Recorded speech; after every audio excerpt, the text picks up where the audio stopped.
За Монгол улсад олимпийн бэлтгэл үйл ажиллагаа явагдаж байгаа гэдгийг бас монголчууд ойлгох хэрэгтэй.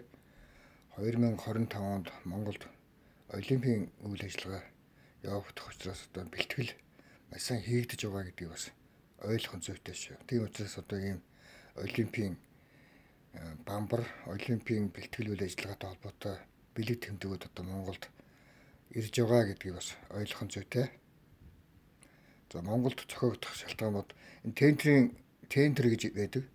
Тендерийн үйл ажиллагааг Сүнжин грандын захирал дүүрэн Эрдэнэт Америк нэгдсэн улсын Microsoft компани ерөнхийлөгч Билл Гейтс хоёрын одоо тендерийг одоо нэлээд гайгүй мөнгөөр одоо авсанд байгаа шүү дээ. Тэгээ авсан учраас одоо Монголд эрхийг аваад зохиох одоо бэлтгэл үйл ажиллагаа явагдаад одоо ойролцоогоор нэг 4-5 сар болж байна уу юу? Тэгж ойлгох хэрэгтэй. За жилийн өмнө эхэлсэн бололтой юм ер нь бол бэлтгэлийн үйл ажиллагаа бусад газар. За тэгээд энэ өмнө говьд, орон говьд одоо сайшаанд гэж ярьдаг. За тэр газарт бол ерөөсөө аригчд бол маш их.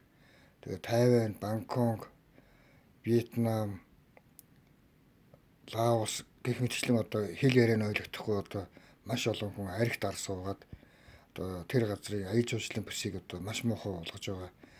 Олон ч одоо мэдээлэл видео бичлэг тав үзэж байгаа гэж бодох хэрэгтэй. Тэдний хэл ярианы хөгжил одоо өөр болсон шалтгаан нь бол энэ анатомийн физиолог задаргаа хийсэнтэй их холбоотой гэж ойлгох зүйтэй.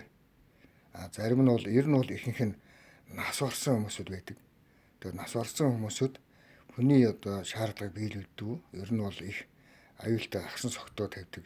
Тийм аюултай хулгайч алуурчд болж хувирдгаа гэдгийг бас ойлгох зүйтэй.